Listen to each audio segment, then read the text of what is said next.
জনগণ গণভবন থেকে হাসিনাকে এক কাপড়ে চাটুপিটা করে বিদায় করে দিচ্ছে দিল্লিতে। যারা বলেন শেখ হাসিনাই ভালো ছিল, তাদের জন্ম হয় আখ্যাতে, না হলে দান খেতে হয়েছে ভাই।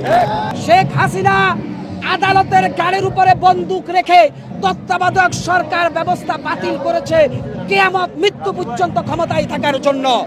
এরপরে শেখ হাসিনা দীর্ঘদিন বিনা ভোটে ক্ষমতায় ছিল।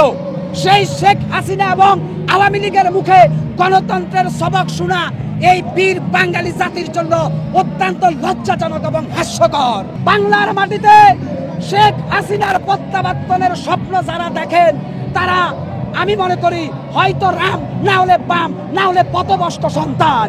আজকে আমি বলবো, শেখ হাসিনা একদিকে অবৈধভাবে ক্ষমতায় থেকে জনগণের সাথে তিরস্কার করেছে।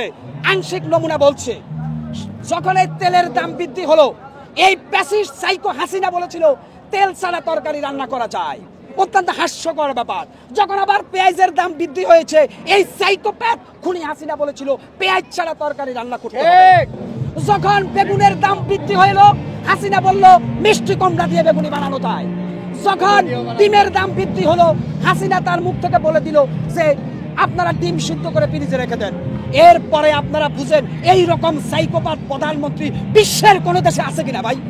যেখানে দ্রব্যমূল্যের দাম কমানোর চেষ্টা করবে, সেখানে সে তার মুখ থেকে যেটা বলছে সেটাই আইন, সেটাই আমাদের মেনে নিতে হবে। বান্ডেল থাকলে প্রতি সেনমানিতে টাকা বাঁচবে। বিকাশ সেনমানি বান্ডেল কিনে জিতুন প্রতি লেনদেনে। এই হাসিনা আর একদিকে ছিল ভয়ঙ্কর মিথ্যাবাদী ডাইনি। হেফাজতে ইসলামের মহাসমাবেশে আলেম ওলামাকে তার দুষ্কৃতকারী প্রশাসনেরা নির্মমভাবে গণহত্যা করেছে। আর হাসিনা সংসদে দাঁড়িয়ে তার নিজের মুখে বলেছিল হেফাজতে ইসলামের লোকেরা নাকি পাঞ্জাবির মধ্যে রং মেখা মতিঝিলে শুয়েছিল, পুলিশ আসছে উঠে দৌড়ছে। এইরকম টাটকা মিথ্যা কথা কি শয়তানও বলতে পারে? যারা বলেন শেখ হাসিনাই ভালো ছিল, তাদের জন্ম হয় আখ্যাতে, না হলে দান খেতে হয়েছে ভাই। কষ্টে বুক ফেটে যায় যখন আবু সাইদ মুকদম শাহাদাত বরণ করলো, যখন স্কুল কলেজের ছোট ছোট বাচ্চারা নির্মম হত্যার শিকার হলো। হাসিনা ওই পৃথিবীর ভিতরে আর মেট্রো রেলে গিয়ে কাঁদতেছে, তার কাছে মানুষের জীবনের মূল্য নাই, তার কাছে পৃথিবীর মূল্য বেশি। যখন হাসিনা একের পর এক দাম্পিকতার সুরে আমাদের দিকে চোখ রাঙাচ্ছে, তখন আরশি আজিমের মালিক ওই কোটা আন্দোলনের সমন্বয়ক সহ ছাত্র জনতার ভিতরে এক একটা উহুদ এবং বদরের ময়দানের মতো শক্তি সঞ্চয় করে দিয়েছে।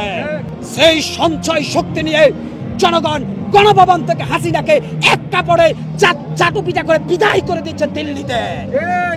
আর হাসিনা সেই দিল্লিতে পালিয়ে যাওয়ার পরে এই দিল্লিতে বসে বসে সে তার অবুঝ নেতাকর্মীদের বলছে আমি শর্ট করে ঢুকে পড়বো।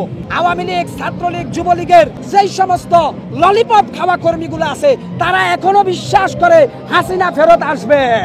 কিন্তু মনে রাখবেন, পৃথিবীর ইতিহাস সাক্ষী, কোন স্বৈরাচার একবার ক্ষমতার মসনদ ছেড়ে পালিয়ে যাওয়ার পরে মৃত্যুর 1 সেকেন্ড আগ পর্যন্ত দ্বিতীয়বার ক্ষমতার চেয়ারে প্রত্যাবর্তন করার সুযোগ পায় নাই।